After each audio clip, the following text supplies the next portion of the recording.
systems. Today, we're going to be talking about the global landscape with some excellent guests that we have up here for you.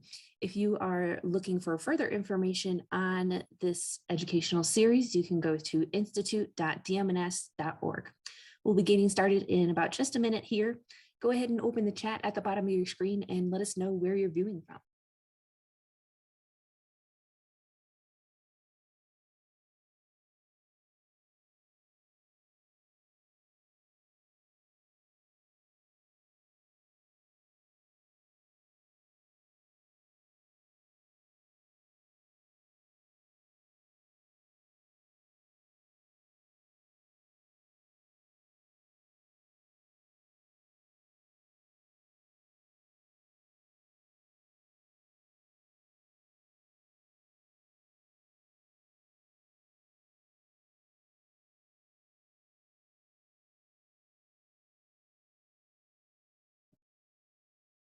Hello, welcome everyone to our webinar series, Everything on the Table, Reimagining Our Global to Local Food Systems. Thank you for joining us today. I am Kristen Uhlenbrock. I'm the director at the Institute for Science and Policy at the Denver Museum of Nature and Science. Before we kick off, I want to recognize and thank our partners and friends in this series for helping you bring us this three-part webinar. They have been true thought leaders in this work themselves and excellent partners. So thank you to the University of Denver's Joseph Corbell School for International Studies and the Environmental Sustainability Initiative, as well as the Colorado State University System's new Spur campus, including the International Agriculture Program. I know we actually have a couple of watch parties joining us today from both of the universities. Hello, a big shout out to them if you're one of the students joining us for one of the watch parties. So climate change and our global food systems are absolutely deeply intertwined. It's from the land use to the soil practices, to our water management and energy production, all the way to our human livelihoods associated with agriculture.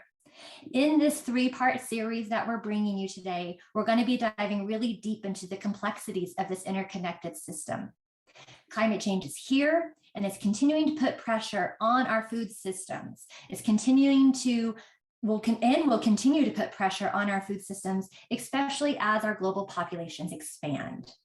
So today is the first step in this three-part journey, and we're going to look at a really big picture, and we're going to take on the global food system today, which we understand is a really big topic, which is why we have an hour-and-a-half conversation, and we have amazing guests joining us today to help us tackle some of these big complex issues, solutions, and challenges to both resiliency and sustainability. So I don't want to spend much time talking. I want to go ahead and welcome and introduce our guest today. Our moderator for today is both one of our partners and a dear friend of the Institute. It's Carrie Wright-Flatais. Carrie is a special advisor to the Chancellor and the Director of International Agriculture Program at CSU's Spur campus, which of course I said is new because it's opening in 2022 with a focus on the interface between food, water, and health. She is a thought leader in international agriculture development with more than 25 years experience in the design, management, implementation, and scaling of innovative ideas. She is also one of the advisors to the Institute, so I get to work with Carrie quite frequently. Our three panelists today, we have Amaka Anku, who is the head of Eurasia Group's Africa practice. Amaka helps clients understand the interaction of politics, policy, and markets across sub-Saharan Africa. She is also a member of the firm's global macro practice, where she focuses on comparative global politics. Also joining us today is Mafet Gugi, who is the Supervisory Agricultural Development Officer at the Center for Agriculture Production Systems Division for USAID. He leads the Food Integrated Systems for Food Production team, working on issues related to agriculture, nutrition, and natural resource management. His current role at USAID is to collaborate with all stakeholders across climate change concerns in agricultural production in order to improve our food security and nutrition. And our third guest today is Claudia Ringler, who is the Deputy Division Director for the Environment and Production Technology Division at the International Food Policy Research Institute. Claudia's research focuses on global water and food security, gender water and gender climate change linkages, as well as the synergies between climate adaptation and mitigation. So we are in great hands today. Before I pass this over to Carrie, I just want to remind our guests who are joining us here on Zoom or on one of our social channels, whether you're watching on Facebook or on YouTube, that we want to hear your questions. We will get to the latter half of the program. We'll start incorporating some of those questions into the discussion. So we encourage you to open that chat if you're on Zoom, or use the comment feature on one of our social platforms to send your questions in. We have eyes on those, and we'll try to work some of them into the discussion. And let me give you my apologies in advance that I'm pretty sure we probably will not get to all of your great questions, but we'll do our best to incorporate as many as possible. So with that, thank you for joining us today. And let me turn this over to Carrie. Hi, Carrie, welcome. Hi, Kristen. Thank you so much. And thanks to DMNS and the Science and Policy Institute for bringing us all together today. I know we have a little bit of internet issues, so some of us might go off camera when we need to, just to keep things moving, but we're really excited for this conversation today. As we all know, no civilization has thrived or survived without a vibrant agricultural system. The issues are holistic and multidimensional approach, one that involves cross-sectoral work and multidisciplinary approaches. We also really depend on innovation. And I hope today, with the conversation that we create and the discussion that we have, that this comes through clearly, and some of the opportunities and even hopeful opportunities. Looking forward to speaking with our panel. It's a real treat to have this group of experts with us who have dedicated their careers to solving and addressing some of the big issues surrounding our climate change, food production, and the intricate solutions needed to address food systems as a whole.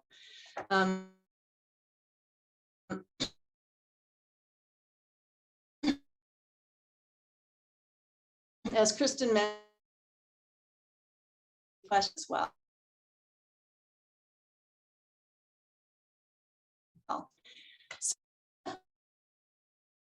Carrie, we're having Carrie, you're pretty intermittent for us. Make sure your camera's off if that's okay.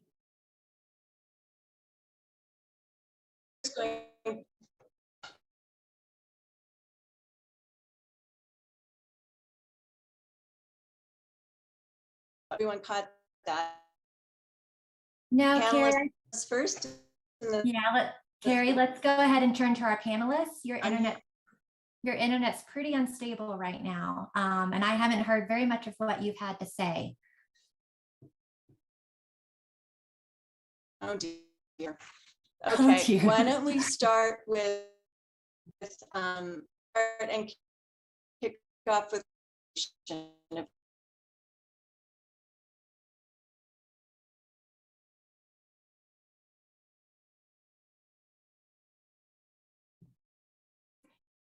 Thanks, Carrie. I think she said, let's go ahead and kick off with Claudia. Claudia, when you're ready, if you want to go ahead and share your slides, introduce yourself, and kick us off with some opening remarks. Happy to do that. So I was asked to talk about the global food system, which is really the topic of the entire session. And it's a very big topic. So to just be very clear, I will really just touch very lightly on the system. And I'll focus on a few challenges and a few opportunities.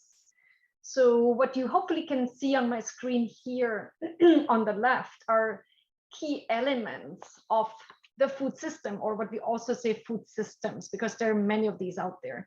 Compared to the more traditional focus on food production, the food system also considers value chains in the food environment, which is everything affecting food consumption choices. And while the elements shown here on the left look like a very neat circle, distribution, processing, marketing, preparation and consumption, in reality, there are of course thousands of circles. They're commodity specific, they are location specific. Some of them of course are global. Just think about a chocolate bar, or even a beer or a glass of wine. So for the chocolate, the cocoa might be sourced from West Africa, the sugar may be from Brazil, the milk may be from the United States. So we really have very interconnected food systems out there. So unsurprisingly, this system is really large, and it's not just large in terms of the GDP generates, but also in terms of employment, and particularly in terms of employment. Globally, about 25% of all people employed out there are employed in agricultural production.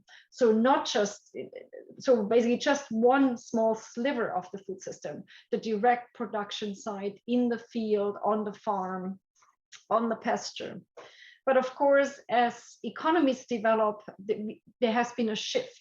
So fewer and fewer people are involved in direct farming, and more people are involved and employed in the overall food system. And that's what you can see here on the right.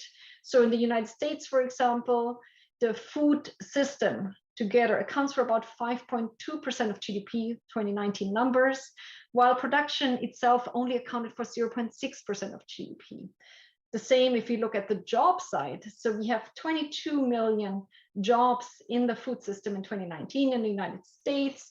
And again, the farming employment out of those 22 million was 2.6 million. So that's when we think about the food system, it just goes really beyond the production side. And of course, this graph on the right would look very differently in low and middle income countries, where we still have most jobs, or at least the majority of jobs, in the food system directly in the agricultural production space. And there, a lot of the beverage stores and the informal food vendors and so forth, they're part of the informal economy. They don't even appear, they don't generally appear on these graphs. So just to make it clear, food systems are essential for each one of us. We basically wouldn't exist without having these systems operating for us. And I think in recognition of the importance of those food systems, the United Nations for the first time this year had called for a food systems summit that led to commitments from most UN member states, but also many other actors, to support food system transformation, to increase the access to more nutritious food, make food consumption patterns more sustainable, improve production systems, support equitable livelihoods, and improve resilience to climate and other stressors. The US government, for example, pledged to spend $10 billion to advance these UN Food System Summit goals, with half of the funds to be spent in the United States and half through the Feed the Future program in more low-income environments. So what are some of the key challenges and opportunities in this global system? I can really just only touch on two of these here, and each of them is very big.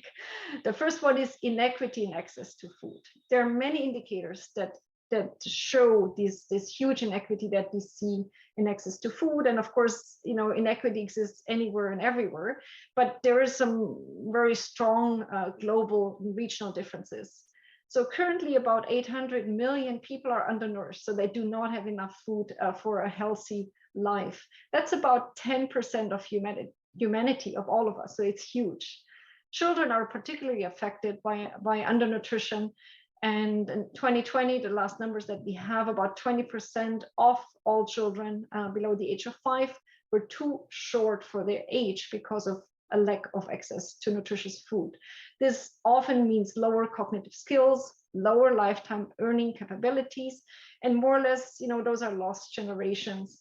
It's not all a negative story, of course. The share had been much higher, so it actually has come down from about 33% 20 years ago to the 20% that we see today. But of course, this is still not what we want to see. So as long as we do have children without access to sufficient food, I think we have a very large moral obligation to do better. There are, of course, many other indicators. This map shows another indicator of inequity in access to food and to all of the items that the food system can provide. And it shows the increase in the number of people at risk of hunger as a result of climate change out to 2050. So clearly, climate change does affect hunger everywhere in the globe, but not equally. Sub-Saharan Africa, the largest expected increases in terms of hunger as a result of climate change, but also large increases in South Asia, where currently most of the food insecure population reside. Yet further, maybe last indicator to suggest or to mention here is the access to healthy diets. And there have been calculations done over the last year or two that have shown that based on incomes and based on the food cost in those various parts of the globe, 85% of the population of sub-Saharan Africa and 76% of South Asia's population cannot afford a healthy diet because their incomes are not high enough and food prices are too high, and many of them are farmers. As a comparison, in the United States, the same calculations have shown that slightly more than 3 million people cannot afford a healthy diet right now, and the number obviously has increased as a result of COVID-19. And what is an affordable diet? In these calculations, a diet was considered unaffordable if it cost more than 63% of a household's income. So you should not spend more than 63% of your income on food. If you have to, you really cannot afford a healthy diet.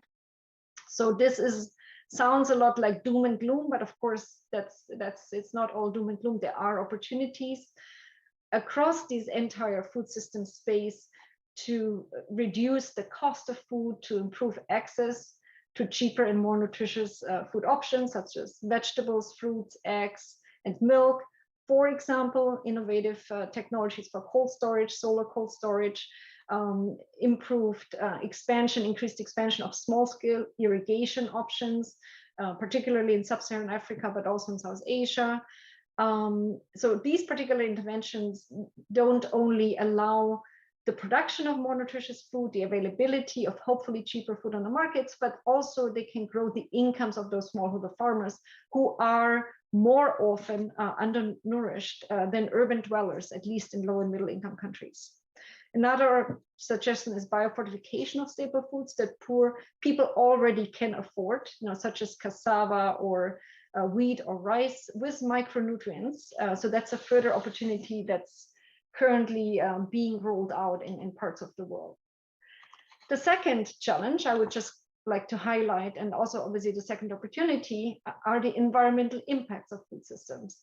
And yes, those impacts are generated throughout the food value chain. We have trucks that obviously emit greenhouse gases that move food around. There are people wasting food, even that emits greenhouse gases and can cause water pollution and so forth. But the majority of the environmental impact in the food system is still generated on the production side. And those numbers here, I think, speak for themselves. About a quarter of global greenhouse gases come from the ag system.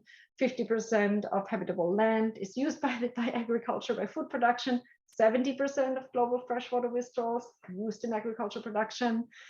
Close to 80% freshwater pollution linked to agriculture production, and a whopping 94% of biodiversity loss linked to agriculture.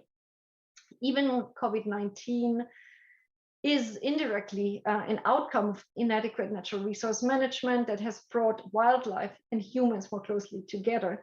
Obviously, among others, because we're cutting down forests to produce more food. So farming as usual is not an option. And this was also reflected in the United Nations Food System Summit's call for better production system, or nature positive production. There are a lot of solutions out there focusing particularly on protecting as much tropical forest habitat as possible, because these forests harbor the most species richness and abundance. So if we can focus on accelerated yield improvement instead of area expansion, we can really start to bring those red bars down. And once we bring the biodiversity bar down, we obviously will also make improvements in lots of the other bars that you see here. But the task is major. And I just wanted to, while we have these numbers and we can certainly focus on intensification and conservation of lands in countries like the United States, in low and middle income countries, population growth requires more or less doubling of cereal production and an increase in animal source food production of more or less 75%. So the task is huge. The opportunities are out there.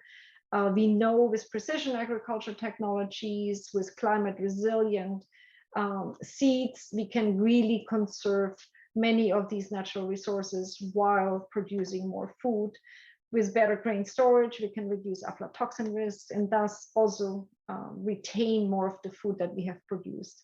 So all of these bars have to work together, and we all have to work together to make this work. So just to conclude, I hope I've left you with more or less 3 thoughts. The challenges facing these food systems are tremendous, and the 2 key ones that I see is inequity in access and the environmental impact of these food systems. And the inequity, I think the big issue really is this very continued high levels of undernutrition, in fact, growing levels of undernutrition in low and middle income countries. At the same time, we can do, we need to do better on the production side to reduce the environmental impact. We can and need to do better on the inequity side across the entire value chain. And to conclude, investment in agriculture R&D. Thank you. Okay, thank you.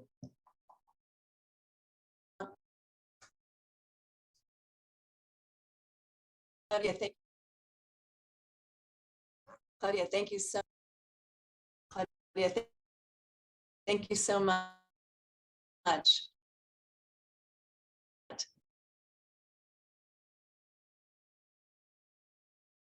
Carrie, we're still having some audio issues with you. We're getting about 1 word out of every 10 or 20. So just so folks know, a number of us are here in the Denver metro area, and we're having some internet issues pretty across the city and area, as I've been told. So Carrie's going to work on that. I'm going to go ahead and pass this over and welcome Amaka to join us in this conversation. Hi, Amaka. Welcome. Thank you for being here today. Hi. Okay, let me share my screen real quick so that I can put up presentation. Okay. So can everybody see this? Or can you, Kristen? Okay, I think we're all set. Yes, okay. So I think this is a great talk. I'm just gonna follow up with what Claudia was saying. And I wanna start with how interlinked our food systems are, right? So Claudia was saying, we just saw that chart up there that 26% of global emissions comes from agricultural production. And so I wanted to connect it to this. This is a picture of the climate impact in Subterrane Africa, right? And as you can see, most of the most intense impacts is, has been in and around the area that we call the Sahel in West Africa. So that's Mauritania, Mali, Niger, Chad, Burkina Faso, Senegal. This is an area that historically, and still is today, so I'll show you some data on this, but historically, a significant proportion of economic activity is from agriculture and still is. And even more proportion of the population depend on agriculture in one way or the other for their livelihoods. And so you can imagine how this level of climate impact and drying has had significant displacement, right, on a lot of these livelihoods. So this starting in around the 1970s, there was significant droughts, recurrent droughts that displaced a lot of farmers, herders, fishermen from in a lot of these regions. And I would argue today that it's not a coincidence that this area has some of the worst political instability in the region, right? In part because of these displacements. Mind you, a lot of this started, just kind of to give you a little bit of context, in the 1970s, a lot of these countries were barely 10 years old, right? Barely 10 years into a new experiment as independent states, going through this natural process of trying to figure out the political settlements, right, after they became independent. So very major displacements to food systems that is a huge impact. And I started here to say that, when you think about like the way that we produce our food here in the United States, right, that, a lot of the 26% of global emissions coming from agriculture, it's not coming from here, right? It's coming from more sort of a lot of the, Africa, Sub-Saharan Africa in general, except for South Africa, which is still pretty small, is a pretty small emitter, right? In terms of the global, but so this kind of tells you how it's all connected, right? Like we might be commercialized agriculture, intense livestock in industrialized nations. It's having an impact on how we produce food, you know, in other parts of the world, right? And it continues to be, so move to the next slide. Sub-Saharan Africa continues to be now, in addition to having some of the driest parts of the world now, it continues to be pretty vulnerable in some of these areas to drying and desertification, right? So I'm going to skip. I want to show you this again, just a little bit more context, and then I will focus on a case study of Nigeria. But to give you a sense, so these are the Sahel countries I was talking about: Chad, Niger, Mali, Kenya. Agriculture, forestry, fishing, all a pretty huge, significant part of gross domestic output, economic activity, right? It's over 40% in Chad, nearly 40% in Niger and Mali. And some of the other major countries, you can see Nigeria is over 20%.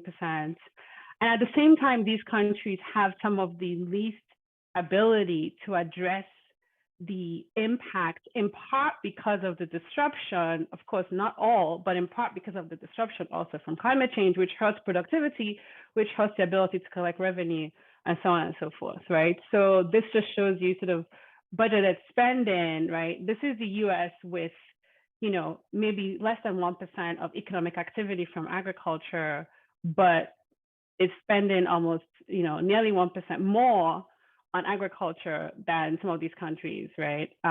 So I'm gonna, you know, I wanna now just spend the rest of my time giving you a little bit of a picture of what this looks like concretely, and maybe how to start thinking about solutions, what we do from here. So this is Lake Chad, which is it used to be a pretty, you know, fairly substantial lake in the Sahel area. And as you can see, between 1963 and 2013, it's almost disappeared, right? And as all of this drying is happening, what we're seeing is that the pastoralists and farmers around this area and fishermen, I mean, they've all had to move mostly to cities where there were not a lot of jobs for them. It's obviously driven a lot of the militant extremism because they're, you know, young unemployed people with nothing to do. But one of the, you know, very current issues that we're currently looking at facing now in Nigeria specifically is the pastoralists and how this is impacting sort of how we raise cattle. There's a very huge demand for beef. It's a very popular food, so there's a big demand for it. But historically, the pastoralists used to graze around this area. The more we're seeing the desertification, the more they're being pushed down to the south. At the same time that you're seeing population growth, which has caused farms to expand. The, you know, previously available grazing areas have been lost to the desertification or settled or allocated for farmland. And so it's causing a lot of conflicts and clashes between pastoralists and farmers. In a context where of extreme ethnic diversity, so a lot of the pastoralists come from a particular ethnic group in this entire region called the Fulanis. And farmers could be Fulani sometimes, but now that they're being pushed further and further south, they're often not from that same ethnic group. So this has become, you know, it's now kind of tapping into the sort of regional identity fault lines, and which is really inhibiting a response. So for example, the Nigerian government recently, at the height of this year was really, I mean, I'll say the past few years has been the height of all of these conflicts between herders and farmers. And there's a proposal on the table to, first of all, expand some of these grazing areas. I would say there's not enough focus on that, but then also to create more ranches in and around grazing areas as a way to induce some pastoralists to settle. Potentially, there has been some sedentarization of pastoralists over the years and the decades, so it's possible over time. But also to encourage some, you know, the co-location of some of these, you know, farms, some of the I would say the historical practices of farm of pastoralists used to be able to graze the land when farmers weren't farming it, right? And then, and their drop-ins would be manure and so on and so forth. And then now, because of changes in rainfall, we're seeing that farmers are either farming all year round, or they've changed their farming practices, again, which is causing sort of that symbiotic relationship to be disrupted and causing more conflict. But what I found fascinating, and when I watched Kiss the Ground, I watched it and I thought this was really fascinating, is that the biggest proposal on the table, there's a big pushback to this plan to create more grazing reserves, co-locate some ranches, create a whole ecosystem in and around these grazing systems. And the big pushback is, well, we don't want these Fulanis to come and take over our land. Instead, they should be forced to buy land and do intense cattle farming like they do in the United States. That's sort of supposedly the model. And so that these conflicts go away, right? And so, I would end here. One of the things that I think is really fascinating watching Kiss the Ground is how this traditional practice that is now becoming the source of conflict and is being so politicized and ethnicized is actually something that could help to heal the ground and help to sequester carbon if you can raise awareness about it, right? And figure out how to, awareness is very important, but preserve some of these practices in a way that is feasible for the modern world. I think that there is, so I would hope, one of my hopes is that somehow this conversation we're having today and the conversation that I saw in Kiss the Ground, that we can raise awareness about some of these issues, because it's issues that we're dealing with in faraway places like Nigeria. How do you deal with livestock production for today's world in a context of sort of more and more scarce land and so on and so forth? So, I'm excited to kind of think more creatively about how to do this. And so I'll stop there, and hopefully I can answer any questions.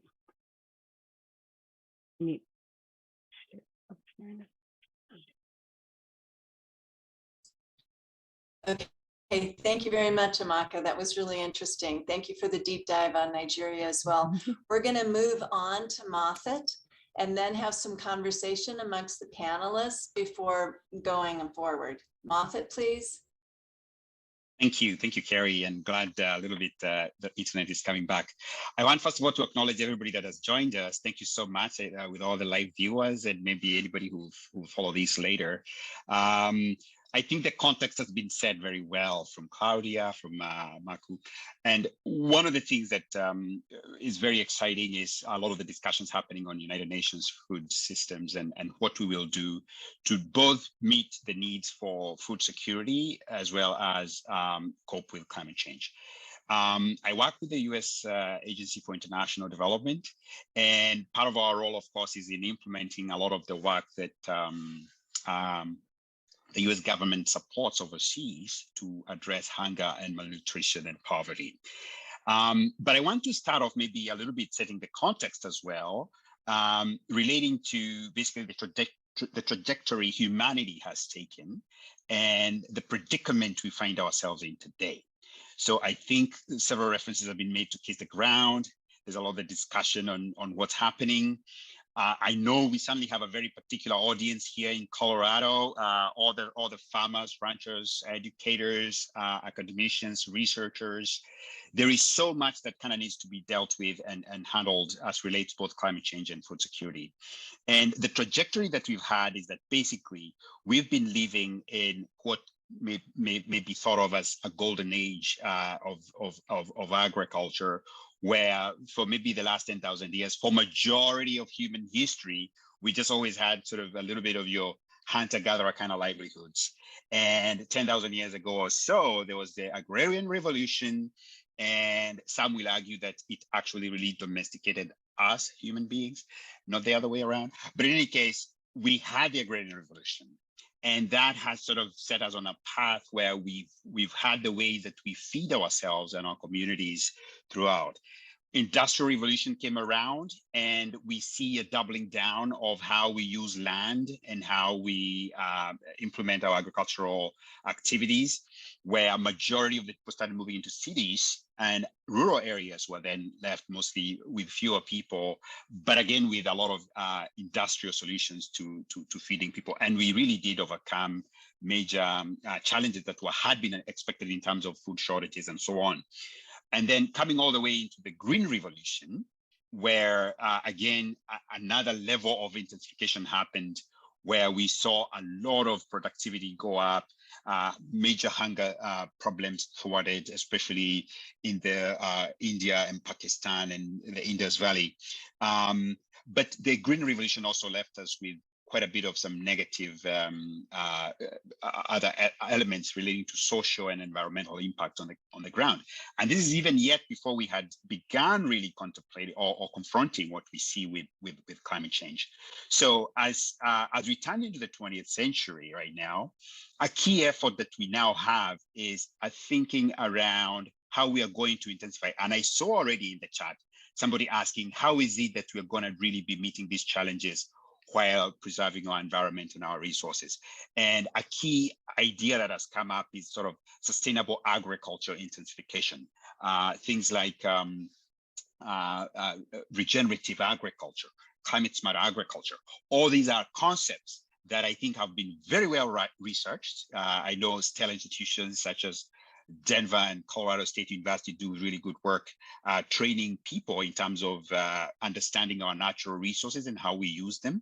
And really deploying that is going to be a key thing that we will need to make sure is more broadly adopted in order for us to overcome the challenges relating to food security, as well as dealing with climate change. So what I wanted then to share is basically what we as USAID, an agency of the US government, do in addressing some of these issues. We've been heavily involved in all of the discussions relating to United Nations Food Systems Summit. There've been a lot of concepts developed for sort of boosting nature positive agriculture, so that we nature positive production, so that the kind of, whether it's our grains, whether it's our animal production, whether it's our fisheries, how can we do it more sustainably?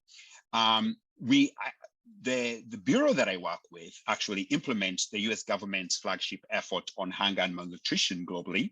And we work to basically address three big items: agriculture-led economic growth, that's number one, resilience, especially of people and systems, and nutrition. So all these are things that we care deeply about. And the US government actually expends basically what amounts to $1 billion annually in agriculture. Of course, this is money that is collected from you all, taxpayers of the United States. And this money is going toward really tackling hunger and so on. And about 60% of that $1 billion is, so we're talking about almost 600 million annually, is going into really looking at how we do sustainable agriculture in a better way. So basically your sustainable agricultural intensification. So more than 1/3 of USAID's annual agricultural innovation funding goes to the private sector. This is an important issue. And I hope that the community, both from Denver Museum as well as throughout Colorado, participants joining us, can really kind of see how we need to be networking together so that you understand part of the work that's getting done, both here domestically in the US, but also how it interlinks with overseas work. We do fund a lot of work, research with various US universities through our Feed the Future Innovation Labs. And that is actually an avenue where we see a lot of technology transfer to countries that can utilize these ideas and innovations in the tropics. But actually also, we see a lot of transfer backward, actually, where we are seeing innovations in dealing with drought, dealing with floods, innovations that are emerging from basically the global south and how it can be implemented here in the United States, especially as we now continue facing climate change and our typical weather and climatic conditions continue to evolve. So there are going to be a lot of opportunities for us to teach each other and to learn from each other in terms of how to do sustainable agriculture. So overall, I think I will just sort of end by saying that more than 15% of our agricultural innovation budget is on sustainable agricultural intensification. And so an estimated 100 million annually, of which about 70 million supports research, knowledge, and education systems. The kinds of platforms and outreach that we are exactly doing in this kind of a forum. So I'm really looking forward to our discussion today and additional follow-ups that folks may have relating to our work. Thank you. Thank you so much, Moffat. That was excellent, and I appreciate. Can we turn on our cameras for Amaka and Claudia as well? Let's hope and pray our internet stays stable and we can have a conversation amongst ourselves. And then we've got some great conversation and questions coming in from the audience.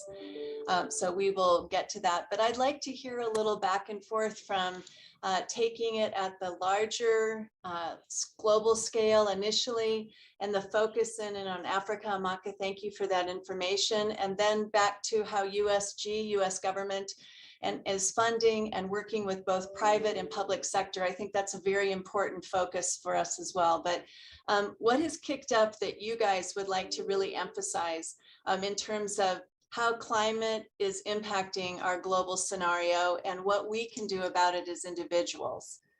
Our next steps. What are your thoughts on that?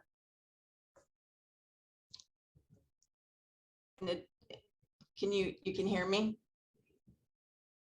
Or am I cutting out? Go ahead, Claudia. Go ahead, Moffat. No, Claudia, go ahead.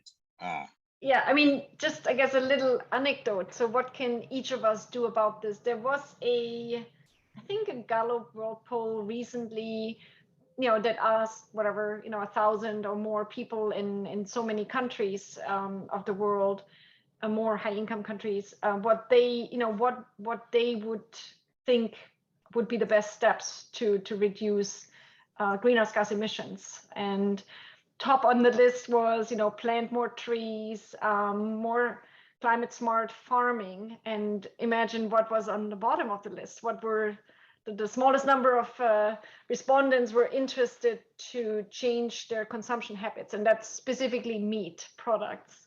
So very few people were interested to change their own consumption habits. And of course, we have 8 to 9 billion food consumers, and we do not have that many producers. And so the idea is that the producers, at least that particular poll suggests, to put all of the emphasis on the producers. And I think we are beyond that. So we can't wait for producers to become yet more efficient and more climate smart. So I think, we have to think a little bit further what we can do also on the consumption side and the entire value chain. So yeah, I mean, anyone who's very serious about making a difference to the climate, and I'm not saying becoming a vegan, but just to think a little bit more on the margin. What are small changes that every consumer can make? And that's also not just changing what you eat, and not necessarily, but how often do you eat out? Do you actually complete your meal? Do you bring food home? How much of the food in your fridge are you actually throwing out because in the end you didn't know what to do with it? So I think those are some of the questions for every person to consider. And it's not, of course, just food. It's also, what do you do in your own garden? How do you, what are the plants you grow? I mean, are you trying to be more climate conscious in everything that you do? So yeah, that would be my quick answer. And mine would be great. similar to Claudia. I think very important to think about our own consumption patterns, and as we think about our own, we think about our households, we think about our community, and certainly we as nations or modern nation states. So one other thing I can say is very, very important is really the conversation. the conversation so that we can inspire and enable people. Because it's one thing to say, don't do this, do that, do that. A little bit better understanding, a little bit better public science understanding of the linkages of what it means when you kind of have a certain kind of a profile for a diet, and what is the footprint of that diet, for instance. And to me, I feel the discussion relating to collective understanding, so that we have a common understanding of what it means, because it wouldn't pay anything if we all are in all little tribes all over the place. We need to have collective action as a globe, and that is why people in Colorado ought to care what's going on in the rest of the United States, in the rest of the world. And that collective action and collective thinking is part of what is going to be a big solution. It has brought us thus far as humanity, and it really can take us to another level if we think that globally, but then acting locally. Over. So, you know, from the perspective of the periphery of the global economy, which is not just Africa, but a lot of other developing countries, where you haven't contributed, where countries and peoples and communities and societies have not contributed that much to global emissions, but are at the receiving end of some of the most severe impacts. I think what is most important from that perspective is really awareness about what is driving some of these impacts, right? So, and I think there needs to be more investment, and I can understand why there isn't, but like, say for example, in Nigeria, or in Senegal, or in Mauritania, or even in Kenya, there isn't enough awareness in the domestic political discourse of just how much displacement is happening because of climate change, right? So it's not a question of mitigation, because it's not like people should change their eating practices because they're not emitting that much, right? It's really more about adaptation. It's really more about building resilience. But in order to actually have the political will to push to build the resilience, you have to let people understand that this is actually a problem. And it's a vicious cycle, because you can't truly develop, you can't drive productivity until you can drive productivity in your agricultural sector. And if you're not acknowledging that climate change is impacting productivity in your agricultural sector, you'll never get enough productivity to build the resources you need to invest in building resilience. So I would love to see USAID, US government, various private institutions in the US and wherever, invest more resources in actually building more awareness underground in some of these places. And in part, because we are the ones in America and in Western Europe that are emitting the most, that are impacting these people. I think we should be investing in ensuring that people understand that some of the actions of industrialization for many decades is helping to drive this issue. And yes, we need to organize to fix it, to address it. Thank you, Amaka. That's great. Thank you all. I'm going to take a couple questions because our friends at DMNS have kindly highlighted a few for us from the DU Watch Party.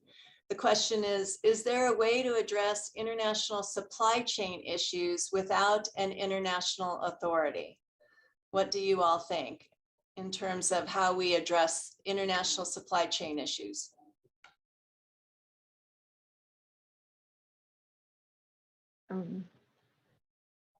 I could quickly speak to it because it did come up in the chat a little bit. And so, yes, there is the World Trade Organization. So we do have one authority that obviously has faced a lot of challenges in trying to level the playing field for agricultural trade and agricultural commodities.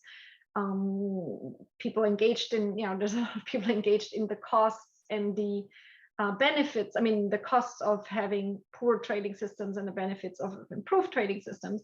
So we are talking here about, straight export of grains, like who is protecting which commodity. So when for example, when we do have droughts, we talk about climate change. What happens? So countries become concerned that they might run out of storage of these staple foods, especially countries that might not produce a lot and depend very much on imports. So then protection starts and so forth. So yeah, the cost of allowing countries to restrict trade of these essential commodities is extremely high.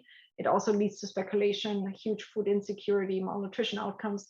So the role for that existing global trading system is immense, but the politicians, unfortunately, continue to not follow good trading practices whenever a challenge such as a drought looms.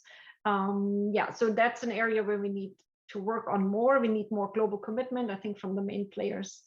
But it is a challenge that's growing given, these additional climate extreme events that we're expecting out there. Agreed. I'll be curious to hear a little bit from Amaka actually on this, but one of the things that I also think is quite important is the regional trading blocks, because in addition to maybe what you can think of as a global or international authority, there are really these very important regional trading blocks. I know across Africa, for instance, there's been the African Free Trade, So those kind of arrangements may ease the trade in essential commodities, but it may also ease the way to trading with other blocks, say the EU, the Asian countries, North America, and so on. Over. Yeah, I mean, I think the problem is, as I highlighted earlier, which is for Africa, it's about resilience and mitigation, right? It's not about so I do think that ECOWAS and, CODESTRIA and SEDAC could do a much better job, especially ECOWAS, because ECOWAS is the Sahel, these things have been driving conflicts in the region. I think they really should be doing a much better job of raising awareness about the issue. So that's a really good point. I'm even going to look into it. Do they have a climate section, and what are they doing? So I definitely think that's a really big one. But I think that a part of the problem for organizations like ECOWAS is that it's just so low on the priorities when you have conflict and poverty and blah, blah, blah, that people are focusing on all these other issues without recognizing that this climate issue is driving all of the above. Thank you, guys. That was good. Let's take a look at, we've got a question from a Corbell student. In how can we or should we convince traditional rural farmers to change their agricultural practices when often their practices are rooted in cultural and historical identities? So how are we addressing that, perhaps through USAID in terms of on the ground? Are we running into conflicts, or do we see that we can introduce innovation and also still honor the historical context, the cultural context of the countries we work in? Moffitt, would you like to take that? Yes, I can take that one. I'll be also curious to hear what others think on this one. My own take is that I think sometimes there is a little bit of a romanticization of the traditional, the indigenous peoples of a certain place and how they've lived for 100 years or 1,000 years, or where people expect or think that because they've been doing it that way, that's the way that they know how, and that's the way they want to keep doing it. The truth of the matter is that when we are actually implementing activities for food security, we abide by the Rome principles, basically the idea that nothing about them without them, right? So we have a lot of community consultations. We have a lot of consultations with national leaders, with regional leaders, across the board, religious leaders even. And typically people pick and choose what they feel will be the very most important thing for them to focus on. I can give you an example, for instance, in Uganda, where the team was attempting to do this value chain activity this is near the Ankole, the southwestern region. And the local community said, no, we don't want to do agricultural crops. We want a cattle project, because this is the cattle corridor in Uganda. And because that's not what the mission had spearheaded, that didn't happen. So there's a lot of agency in terms of when people say they don't want something, but sometimes they do want to change. Sometimes they do want to transform their traditional practices to newer methods of doing agriculture or building their livelihoods. So I would say that the most important thing is really being respectful of communities. And I know that there has been a bad history all through colonialization and even in neocolonialism, where we do have the element of big donor agencies kind of coming in and apparently they want to do this thing or that other thing, but really going by the principles that the whole entire global community has agreed on, called the Rome principles, nothing about them without them. So we must always work with the local peoples and what they prefer to do. So another one, I saw a question also relating to GMOs and genetically modified, and that's another one where local communities may want it, actually. They want to get in GMO foods. And who are you to say that they can't buy it when you buy it in the United States? So so the point is that if people want it, they kind of want it. Now, you can't then, however, impose it on them, as has been the case in the past. So that's how I would respond to that question. Over. Can I jump in here? I also think there's an interesting tension here, because at least in the way that like some people perceive, and I'm talking about even like in African societies or in the cities, like people who are not really familiar with agriculture perceive what it means to modernize agriculture, right? There's no question that we need to modernize agriculture, and it often is that you need to provide more irrigation, you need to build out more rural access roads, and all of that. But there's a perception that modernizing agriculture means becoming more like the US, right? Like all of the, intense commercialization and tilling, and when it comes to cattle feedlots, because that is more efficient. So I think that there's a tension here, right? Like in that sometimes some of the more historical methods of doing things were better for the earth, right? That's a part of why African countries are not emitting that much, right? It's not, so there's a tension between like, how do you improve productivity in a way that isn't actually causing more problem, and raising awareness around that. Because right now, when I see the conversation in Nigeria, it's like, well, we want to do the things that they're doing in America, which America is actually trying to move away from. So we need to kind of keep that in mind. That's helpful. That's helpful. Why don't we take another question that came in also on the chat? The question is, can the panel address food production in the Middle East and North Africa, including the impacts of lack of food affecting particularly women globally? So we haven't brought up gender and women's control of crops or technology innovations. So do we have specific instances or in our experiences for either the Middle East or North Africa in terms of how women are impacted, through what's changing in the climate or through what's changing through our policies? Both good and bad opportunities probably to say, what's difficult or possibly what's improving. Sure, Claudia, please. Maybe first on, I guess, food insecurity in the MENA region. So I've I think shown a couple of indicators of inequity in access to food. And so in terms of the MENA region, it's relatively better off. You should say what MENA is. Can you say what? Middle East and North Africa region. So in terms of that region, it's better off from an income and GDP perspective. And so what that region has been doing, for decades is importing food. They certainly can't grow enough food to sustain their current population. In fact, some of the countries, are growing food highly unsustainably in terms of, mining fossil groundwater, groundwater that will never, not in anyone's lifetime, but will be replenished.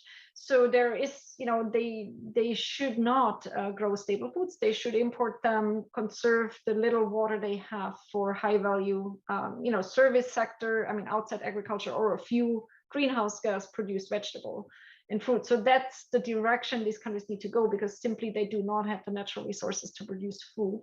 So from that point of view, they're highly food insecure. Their food self-sufficiency goals can never be 100% because it's just not currently feasible. Of course, if we come up with completely new technologies, there are obviously, I'm not saying never, but it's under traditional methods is not possible. So from that point of view, they're highly food insecure, but because their GDPs, and obviously I don't want to generalize, but on average, it's higher than many of the poorer countries like Chad, that Amaka has shown.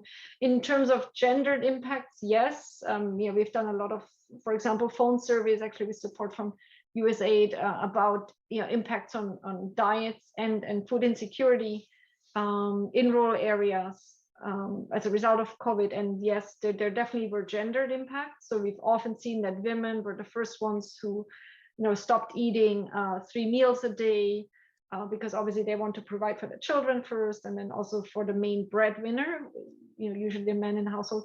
So yes, the impacts are gendered. We see that women often take a step back, that they're more malnourished, than the head of the household. And so, yeah, lots of challenges out there. Also, again, there's a big solution space and opportunities on how to reach women with meals through women's groups, school feeding programs for the children. Of course, COVID, that was also obviously affected.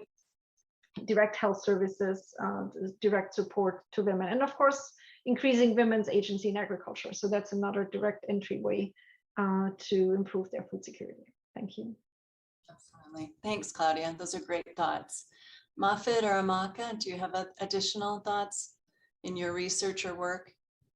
USAID does not program a whole lot in agriculture for the Middle East, but we do have a few programs, notably Egypt, Jordan, a couple other places.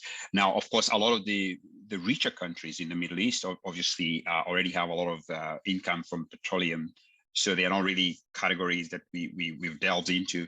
But we do have various partnerships, for instance, in education and technology. Actually, the Secretary of Agriculture just announced the Agricultural Innovation Mission innovation for agriculture that is in partnership with the United States and United Arab Emirates to really address key innovations in dealing with our future of agriculture. So those are really, really broad questions. But I think coming down to maybe some of the, to add on to elements Claudia raised, is the point that, yes, these are environments that I guess historically weren't super suitable for all kinds of agriculture. But of course, there are forms of agriculture, including pastoralism and cattle production. But of course, nowadays also with technology, when you kind of see what happens, say, in Israel with irrigation, very high-tech irrigation, and now looking into the future of agriculture with indoor farming and soil-less farming, there is a lot of work that is potentially possible there. I know we have supported some innovation ventures as USAID to basically look at water use efficiencies or nutrient use efficiencies that really boost the production of sort of indoor farming. So to me, I think that's a huge promise for the future that could also be very inclusive, bringing the question of including women or otherwise marginalized members of the community in some of those areas. So I think that's what I would comment regarding that question. That's great. Thank you. Amaka, anything else to add? No, I think they've covered it. So okay, good. Well, thank you. We have one more question. We gets us back into the policy realm. How can food policy help us think about sustainable size of the world's human population? So where do our policies for food create an opportunity for sustainable human population, or what role do we have in that, do you think?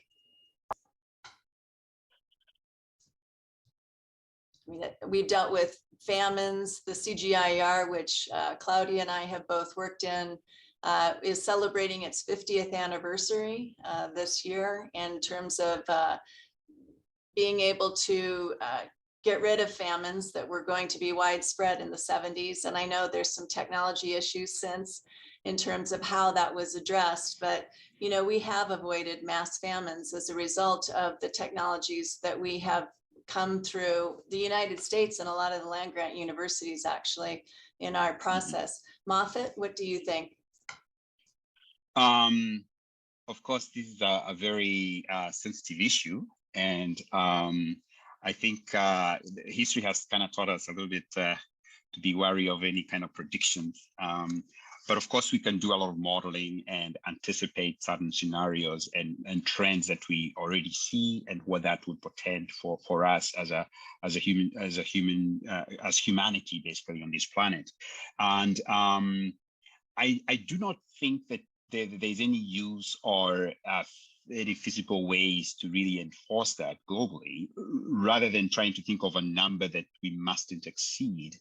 I think the better option is part of what maybe I brought up earlier, from the standpoint of a public science, public understanding of science, and public understanding of how nature works, and how we feed ourselves, and how our bodies work, and all that. So as soon as we really help educate girls, educate communities, that problem will resolve itself. I don't think we need to be saying this is a cap that we mustn't exceed by 2050 or 2100. Rather, I feel like if we invest a lot more in education, we invest a lot more in agricultural research and options for really understanding ecology and our planet, understanding better our economic systems, working more on equality, because again, that is a key thing about who has power and who makes decisions.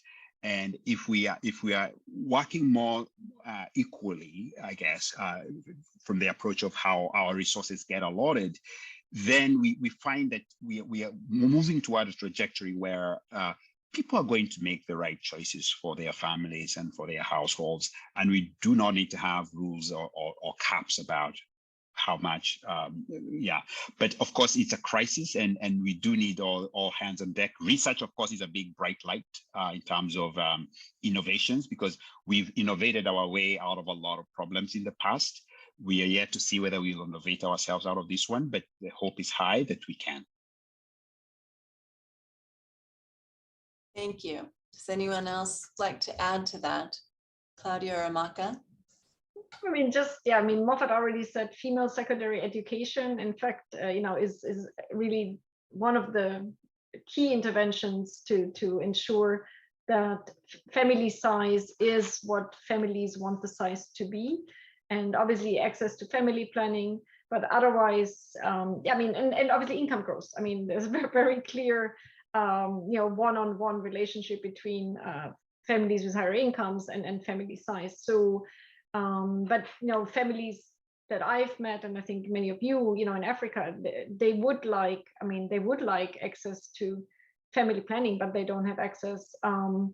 And obviously we know, children are used as an insurance if there are no other insurance products. And, if there is no education for girls, if there are no schools, if schools cost money, there's a lot of things that can be done. But definitely from a CGR perspective, our focus is to reduce food insecurity and not to affect population growth, because really through growing farm incomes, we don't have to directly work on this. I mean, as Moffat said, it sorts itself out, and across the world, it's a process. And as you probably all know, I mean, population growth is currently projected to really plateau going forward. So we are not moving into this forever spiral right now. So I think a lot of the changes are already ongoing and in place.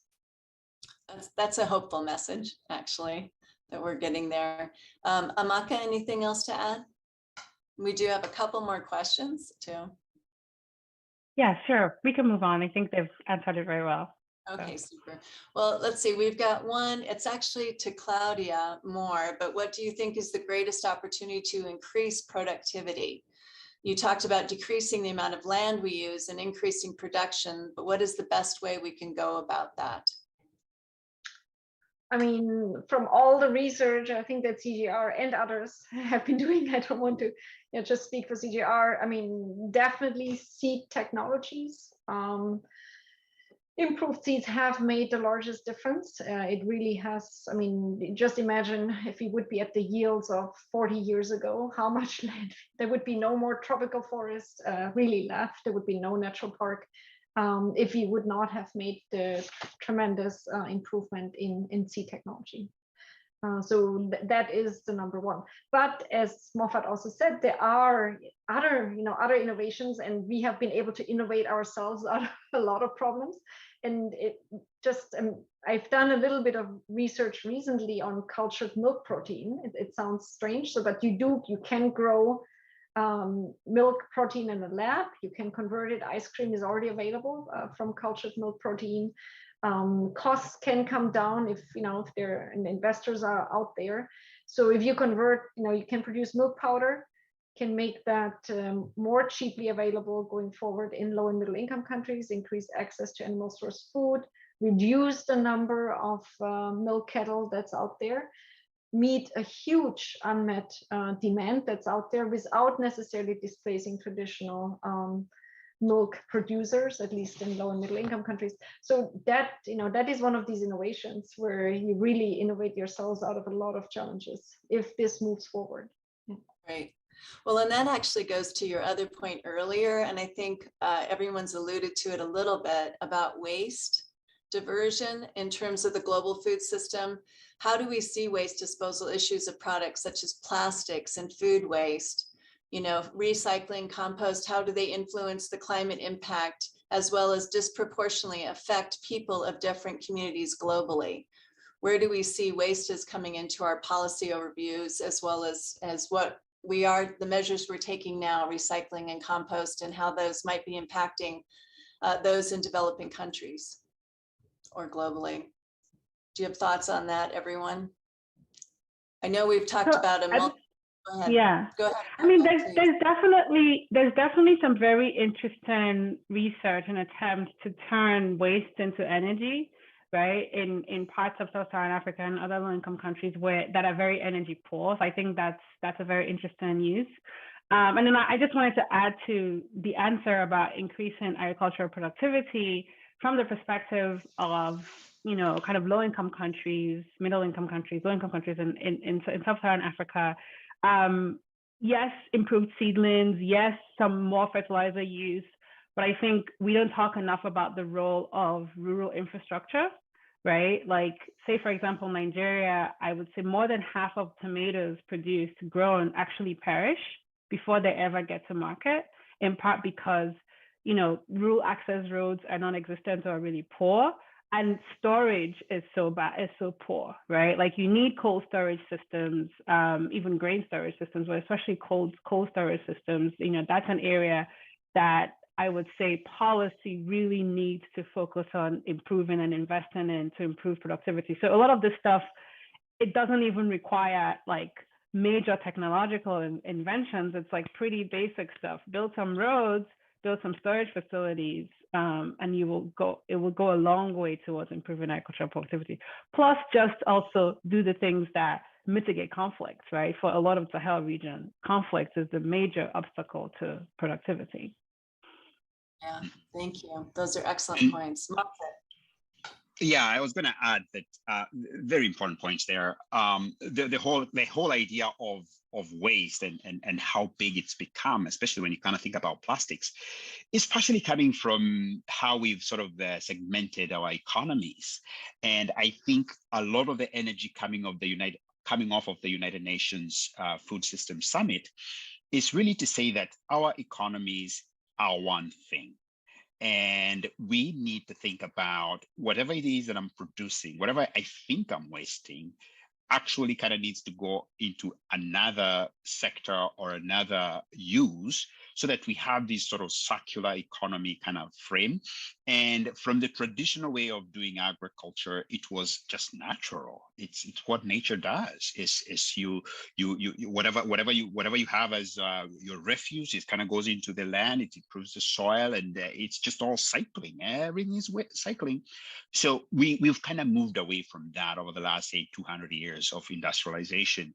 And to me, I think a key solution is obviously going to be harkening back and bringing back that circular framing of our economies, and suddenly bringing back that within agriculture, where we are really kind of thinking about what do we need to use for what? Are we using just the right amount? We don't need to use more than that. And whatever we say is waste, or whatever gadgets or other things we use, how can they be repurposed? So you mentioned, Amaka, something like storage and the food loss that we get.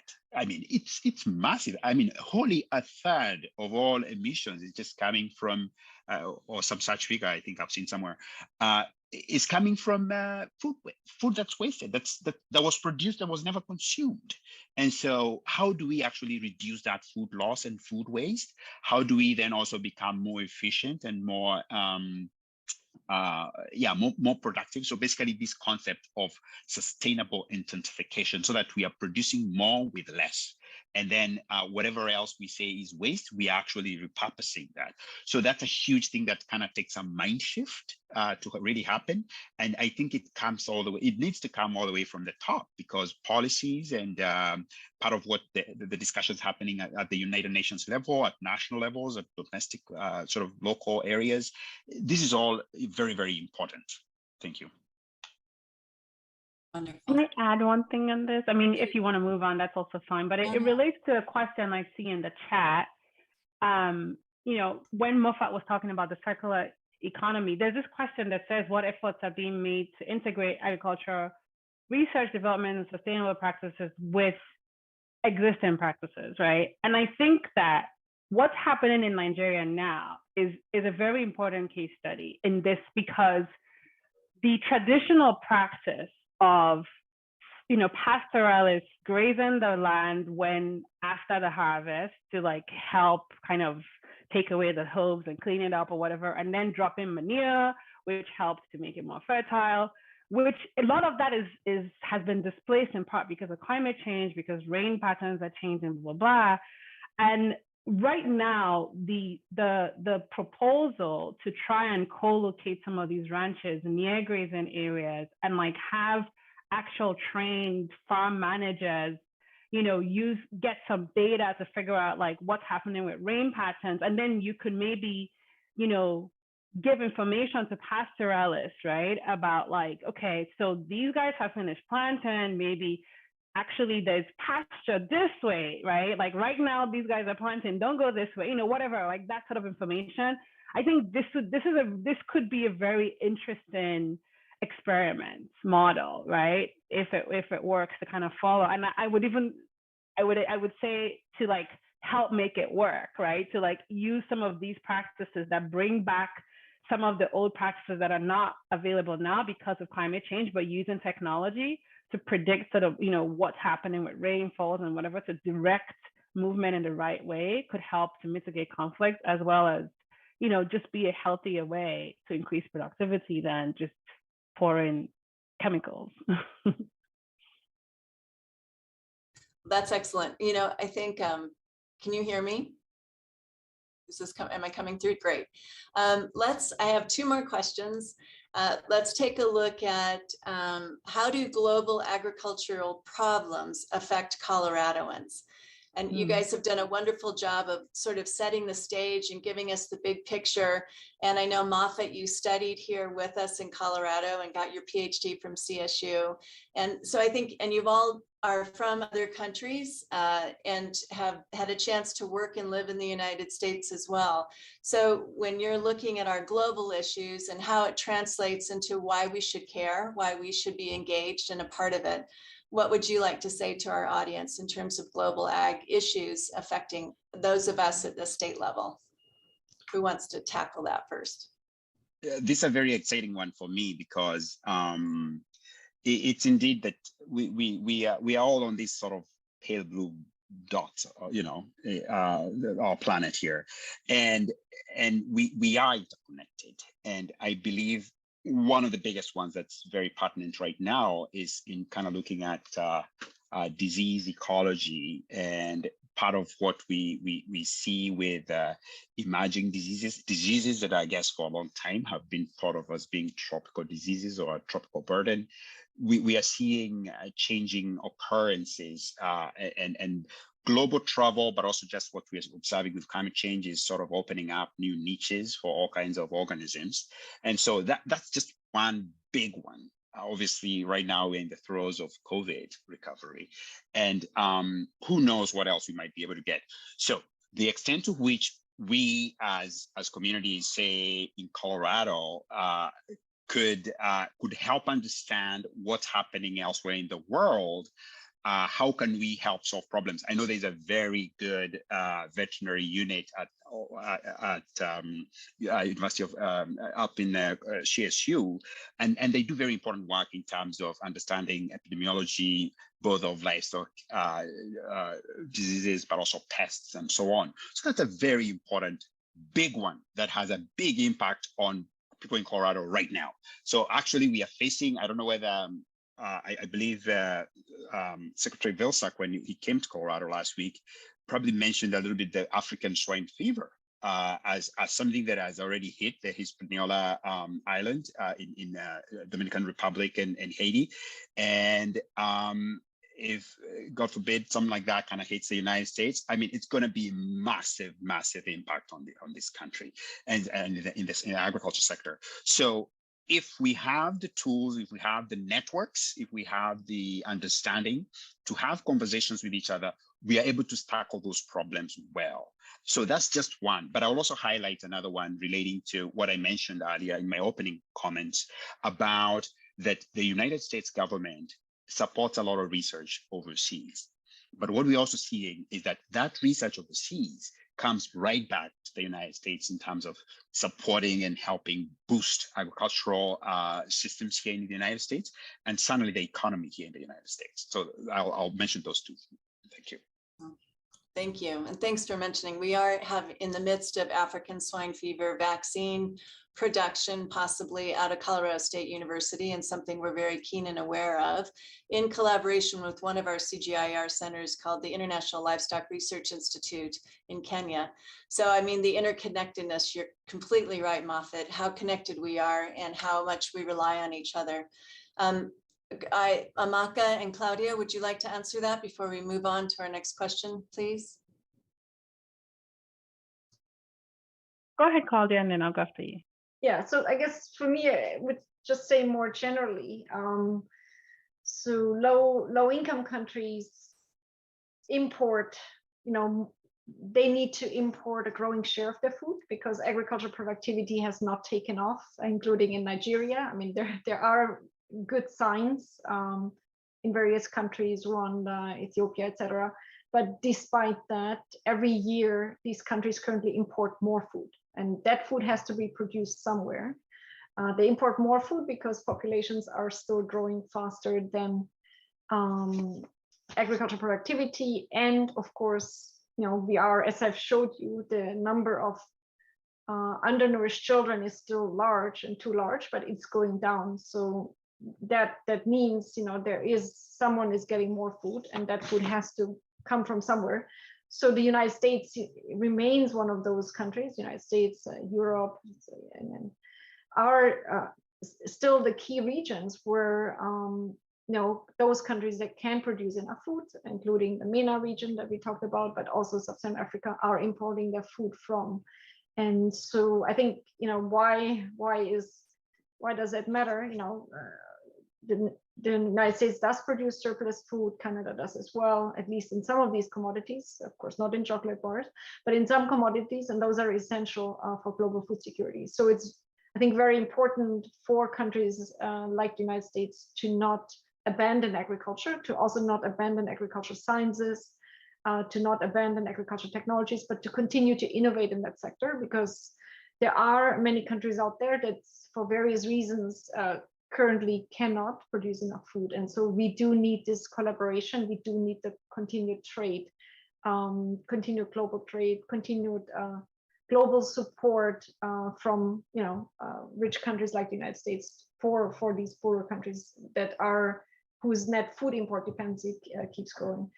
And then obviously technology exchange. So there's so much going on. I mean, swine fever vaccine is one, and the irrigation technologies, precision agriculture technologies. So a lot of the tools that are being developed in like at CSU and other universities, they might be, they are expensive, but then the idea is to develop low cost versions of these tools, make them available in Sub-Saharan Africa and South Asia, where the scope for their transformation of agricultural system is huge, is tremendous. So technology exchange, capacity building, educating students. So there's so many important, so many reasons of why this is all important for Colorado and CSU. Thank you. I want to hear from Amaka, and then I want to ask our last question. We're actually at 7 minutes to go for our seminar. So Amaka, why do you think it's important, and why does this affect Coloradoans and others throughout the United States? I think it affects, I don't want to focus on the negative, so I'll focus on the positive. There's of course negative reasons to care about what's happening in low-income countries, right? Because conflicts and instability abroad will ultimately come and affect us in the United States as it has in the past. But on a more positive note, you want, in terms of advancing global prosperity, the more you kind of care and focus on agricultural productivity abroad, the bigger your market is for American companies, so European companies. That's people with more and better incomes and wages that they can spend on buying American goods, right? So bigger pie for everybody. And the one thing I would just say to the point, I do want to say, I think it's important that we acknowledge as Americans that a lot of our agricultural practices are not necessarily fair, and not necessarily like saying, okay, yes, well, these countries can't produce all the food, so like we should produce more and give it to them in aid. There's a good argument to be made that that's not necessarily, that could be more harmful than helpful, right? Because because of different political realities, American policy subsidizes inefficient agriculture that harms the entire global food structure, right? And it actually makes it harder for farmers that could be competitive to be competitive, because this very rich country has a lot of money to throw on inefficient production that actually harms the environment, right? So, I think we should also think about that. I don't think we should only think about it as, yes, this is a good thing that we're producing more surplus so we can give it to them in aid, when we could actually stop giving all those subsidies and use that money instead to invest in the things that will help with productivity in those countries, right? Instead of giving them food and harming the entire food ecosystem. Interesting. Okay, good. Well, listen, I appreciate you guys have put in so much work, and we appreciate all your good thoughts and how this came together and what you bring to the table in this conversation. And I'd like to end on a hopeful note. What is it that gives you hope when you look into the future of your own careers and lives, and for those who come after us? And with regard to climate change and our global food systems, what are you hopeful about? Who would like to start? Amaka, do you want to start? I'll start. I actually was extremely inspired by the Kiss the Ground movie. And I'm not just saying that because I don't even know who is involved in doing it, because I learned a lot from it. And I learned about that some of the practices that we're currently struggling with in a lot of African countries might actually be better in some ways, right, for the soil and the environment. And there's a way to, and it's a reminder that you can modernize without westernizing, which is very important, I think, for people to remember. So I think my hope is that we can build more awareness about these issues. We can build more awareness globally about the role that climate change is playing, and the ways that we can use more innovative, modernized without westernizing, without whatever idea of like, it doesn't have to be crazy, commercial, hyper-intensive agriculture in order for it to be modern and more productive. Cool, thank you. Claudia. Yeah, I mean, I guess I fully agree with Amaka. I kind of want to see that movie now. I haven't made it yet. Yeah, and I mean, I've mentioned and also what Moffat said, let's innovate. We have to continue to invest in research and innovation, both scientific part, the practices part, the institutional part. Institutions also matter, how communities need to come together. How do people in communities come together? So we need to innovate everywhere. And as I mentioned already, this cultural protein example, I think, that really can help reduce some of the pressure at the margin. I don't expect that everyone will be consuming cultural proteins in 20 years, but it can relieve some pressure and at the margin, and it can really, I think, make a difference. It's something to look further into. Yeah, thank you. Good. Thank you. Moffat, what gives you hope? For me, it's really discovery and human ingenuity. As we face sort of we reach the precipice of climate change and all the challenges we face today, and insecurity and all the challenges, I feel that human innovation and human solutions, particularly as we experience this information age and the solutions that are emerging relating to digital solutions, from artificial intelligence to machine learning to all that, I think you can easily think about a very scary picture of robots taking over. But to be honest, I see a lot of hope and a lot of opportunity there if we do collective action to utilize the tools and ideas that we have to really improve standards of living everywhere. So I'm very, very hopeful about that. Great. Thank you so much. Kristen, back to you, dear. And thank you. Yeah. Oh my goodness. This was a wonderful session. A huge thank you to all of you for your insights and your thoughtfulness and your brilliance. I've got so many notes